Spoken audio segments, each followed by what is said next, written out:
Do you have a moment to save the whale? All right. Hi there. Do you have a moment? Okay, you got a moment to save the whale? All right. Thank you. Spare a moment to save the whales? All we need is a signature. Sorry, I'm really late for work. Maybe next time. It'll only take a second, Sarah. How do you know my name? Your name badge. Oh, right. Look, I'm sorry. Thousands of whales are dying every year, and your signature could be the one to change all that. Look, I really admire what you're doing, and I really do want to save the whales, but I just can't this morning because I'm really late for work. I'm sorry. Don't you think Peter would want you to sign? Who's Peter? Your husband. Peter. He's an animal lover, isn't he? How do you know Peter? Ah. You must have mentioned him. I don't think I did.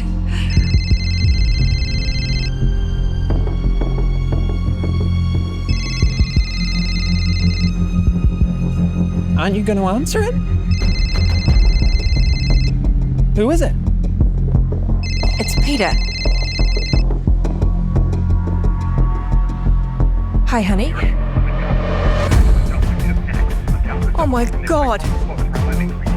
What's wrong? Oh my God. He's down at the docks. Some guys took him and they've tied concrete blocks around his ankles. Oh no, that's terrible. I hope they don't throw him in the sea. Jesus. What do you think they want, Sarah? Do you think maybe they want you to sign the petition? What? No! Honey, it is going to be okay, okay? I'm going to get you help. I'll get you help. Did you have something to do with this? Is this about saving the whales? I'm just collecting signatures. Okay, well, I'm in the middle of an emergency. I have to call the police. Yeah. That's a good idea. That's smart.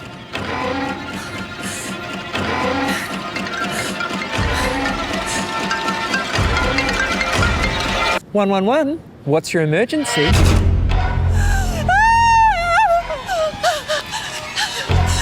I don't think that's such a good idea, Sarah.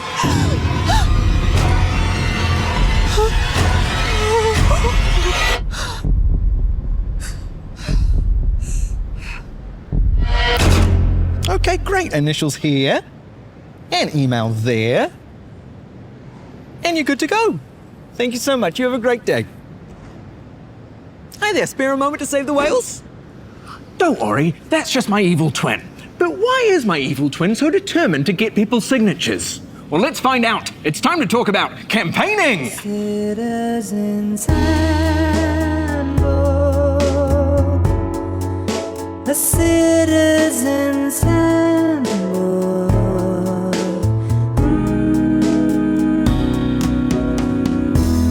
Some things are easy to do on your own, like, can't say that, solitaire. Nothing rude about solitaire. Other things are hard to do on your own, like folding a fitted sheet.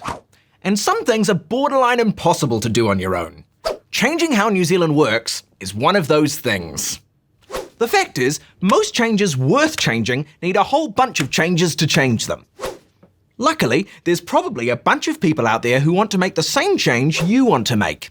The trick is finding those people, organising them into a network, getting them all to pull in roughly the same direction, and keeping spirits high in the face of many inevitable disappointments. If you manage to put all of that together and come up with a catchy name for yourselves, then you've got the makings of a serious campaign. For example,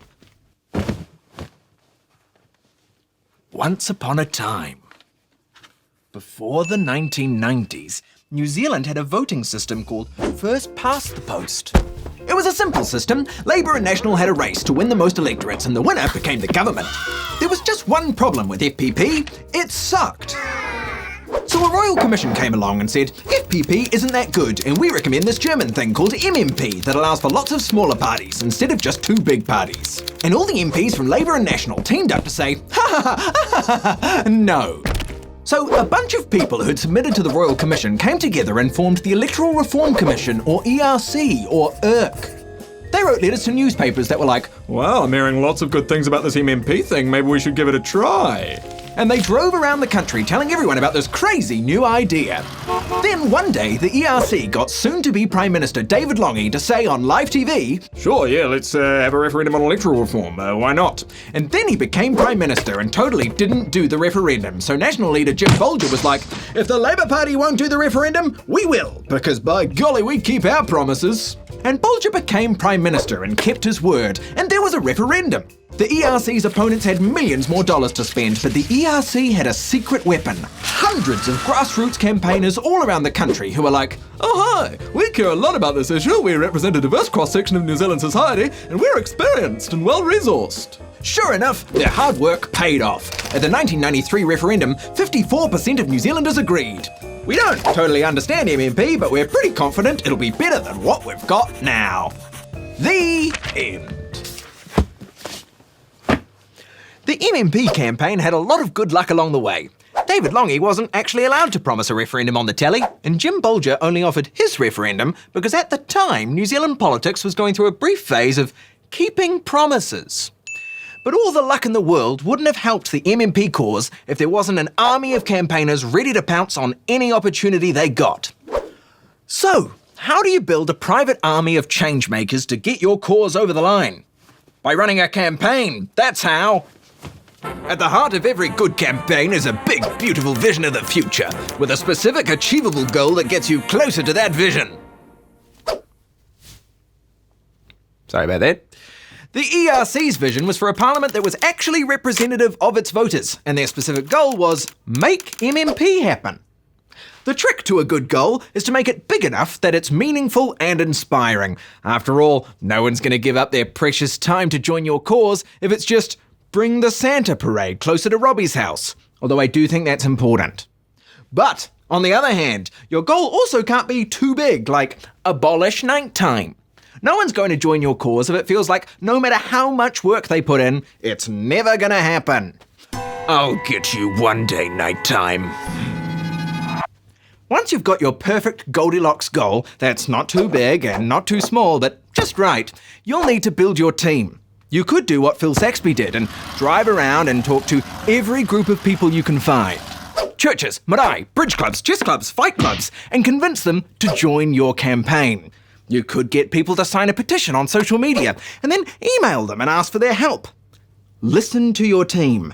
They might help you change your goal and make it better. Now you need a target. That's the person or people who are in charge of the thing you want to change. You're going to start to put pressure on them to do what you want. As well as knowing your target, you also need to know your opposition. That's the person or group of people who are going to push back against you. If you're trying to make cornflakes illegal, then your target might be the Prime Minister of New Zealand, and your opposition will be whoever makes cornflakes. The kangaroo, I guess. Once your team knows the vision, goal, target, and opposition, then you can start dreaming up some actions. Actions are how you pressure your target into giving you what you want. They could be writing a bunch of letters, or organising a march somewhere annoying, or gathering a bunch of minor celebrities to record a charity single. If you and your team manage to organise and pull off an action for your campaign, then congratulations. You've just earned yourself a special prize. Media attention! Media attention will raise public awareness of your cause, but good media attention will raise public support. So choose your spokespeople carefully, befriend some journalists from the last episode, and put out press releases and videos. Public support puts even more pressure on your target and brings more people into your campaign. No comment. And when your first action is done and dusted, start planning your next one. Escalate the pressure on your target. Grow public support. Before you know it, your cause will be the talk of the town. Everyone will agree that your opposition are a bunch of losers, and your target will get real bad FOMO if they don't jump aboard the change train. Choo choo. Campaigns are all about getting people to work together in the most effective way possible. That means letting everyone play to their strengths, develop their skills, and grow their capacity. You'll get all sorts on a campaign. People who love yelling into megaphones, people who are good with spreadsheets, and people who just want to get their daily steps in. You'll need all of them. And here's a little secret between you and me. Remember the politicians from episode 1? Sometimes they want more public pressure to do cool stuff. After all, if they're facing enough pressure from your campaign, maybe they can get away with doing things that would otherwise be unpopular with voters. They might secretly be on your side. Shh. So, there you go, Campaigning 101. Go join a campaign you like. And if you hate them all, why not start your own? Good luck! Citizens handle.